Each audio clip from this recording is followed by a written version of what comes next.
Hey guys, it's IT Ops Guy. So I've got a video series out there already about SolarWinds and what we can do with it. But what I failed to show you in that initial video was how I actually set up my domain. And so one of the things that I wanted to show you, I showed you the NUC, I showed you the RAM, I showed you all that good stuff. But that is essentially my lab environment. So I've got just a little NUC. It's got a 12th gen Core i7, nothing special, 64 gigs of RAM. So basically, the thing that I'm going to use this for is my hypervisor host. And I'm going to use Hyper-V. Why? Because it comes with Windows 11 Pro. Back in the day, we're talking server 2012 R2, Hyper-V got a whole heck of a lot better than it was in the past. And even on client machines like Windows 11 Pro, Hyper-V is what I would consider an enterprise class hypervisor. I use it at work. I use it here in my lab as well. You are free to use whatever hypervisor you like. There's Zen Server, there's VMbox, there's or VirtualBox, there's VMware. There's all kinds of different hypervisors out there, but Microsoft includes Hyper-V in Pro editions of Windows client as well as in server. And so why not take advantage of that technology? And so that's what we're going to do. And you can see here that I've got absolutely zero virtual machines. And I'm going to go ahead and just start off by creating a domain controller. So I'm just going to come up here and right mouse click new virtual machine. And I'm going to call this thing, let's see, DC01. That sounds like a good thing to me. I'm going to say next. This is going to be a Gen 2 VM. 4 gigs of RAM. Sure, that should be enough. In fact, we could probably do less, but let's just leave it at 4 because I don't like waiting on stuff. I created a virtual switch called external wired. So we're going to do that. And 50 gig is going to be plenty. Let's actually just give it 40. And let's install an operating system right now. I've got the server evaluation that I picked up from Microsoft for free. Thank you, Microsoft, for that. So we'll go ahead and install that via the ISO. And so now we've got this domain controller. You can see it's turned off by default. I'm going to just quickly take a peek at the settings. It's set to boot from DVD. Secure boot is there. I'm giving it 8 processors. That's fine. I don't really care. All this stuff is good. So we're going to leave it alone. And what I'm going to do is go ahead and just start this guy up. Let me connect to him first. And then we'll say start. Press any key. I'm going to go ahead and do that. And let's take a look at what this domain controller looks like. So let's go ahead and install Windows Server, which should actually be pretty quick. So I'm just going to do the standard edition. I don't need anything else. What the heck? Let's we can do data center. It really doesn't matter. But no, standard's fine. Let's just go standard. You know what? Actually, I want the desktop experience. Don't forget about that piece of it.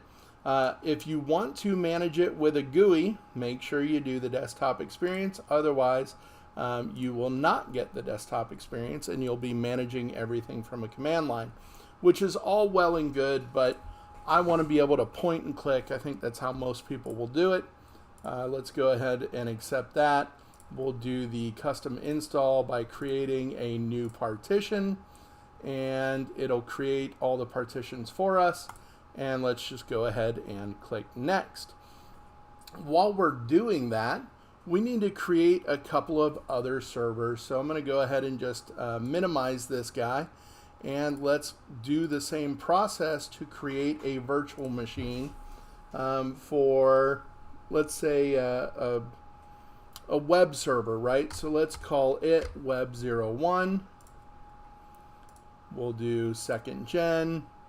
4 gig, again, is going to be fine. Let's go external wired. We are going to create a virtual disk. Again, 40 gig is going to be sufficient. So let's go ahead and do that, and let's install the same operating system. And what I don't want is a conflict, so let's see how this guy's doing. It's already at 95%. And in a minute here, it won't need that ISO any longer. There we go. And I don't know if it's going to eject it real nice and pretty for us, but let's just go ahead and give it a shot. And let's go ahead and connect to him. And then we'll also click start, press a key, and off it goes. Now I've got my domain controller. I've also got my web01. So let's go ahead and say install now. And this is just the same process. It's really not a big deal. So we're going to say desktop experience. I'm going to accept Microsoft's terms, do a custom install, create a new partition. It'll do everything for me, and off it goes. So now we can go back to DC01 and see how this guy's doing. He's just doing his thing. We got Web01 doing its thing. So let's create something else. Let's create ourselves a SolarWinds box, because we're going to want to monitor this environment. So let's just call it SW01. It'll also be a Gen 2. Now this guy, we're going to give some more memory. In fact, I'm thinking we're probably going to do something like, maybe 16, maybe even more, maybe 32. It might be a good portion of our environment here. Let's see what we want to do.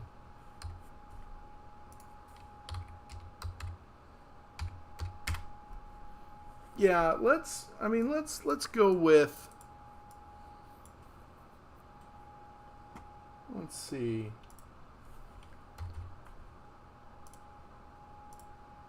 Let's go with 24 gigs of memory. I think that will be sufficient. Let's say external wired. And let's go ahead and give that the entire 127 gig that it wants. And let's install our OS.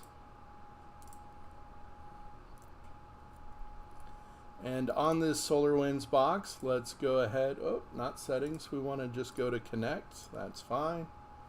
And we'll start that up as well. We'll press a key. And this is the exact same process, right? So we're just going to go ahead and do this again.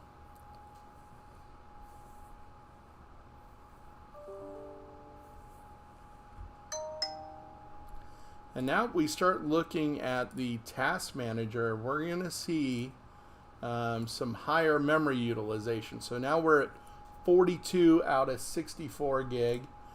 So we need to keep an eye on that. That's very important.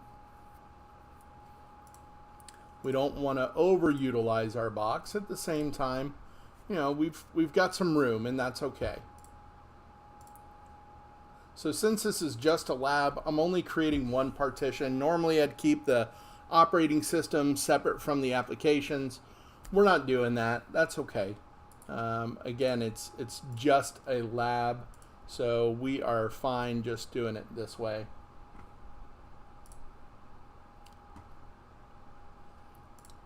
And last but not least, let's go ahead and create our SQL box. Now this is another box that's going to be kind of heavy because we want it to run SQL very well. So I'm going to give it 384 and not dynamic memory on a SQL box. And let's go external wired. I'm going to also give that 127 gig.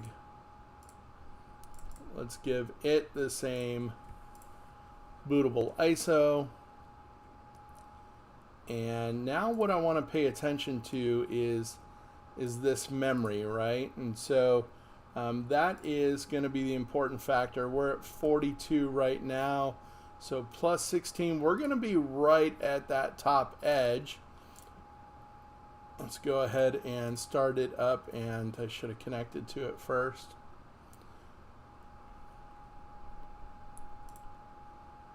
Yeah, look at that. So it's climbing 58. Let's go ahead and press a key.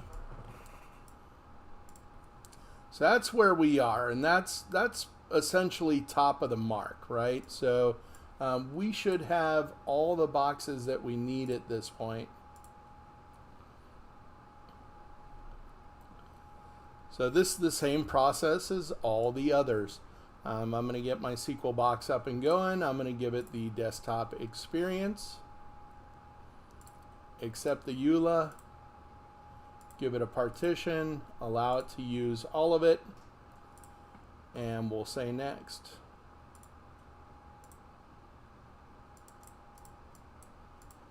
I've got some boxes that don't want to do anything. Let's see, that one's getting ready. This one's doing its thing.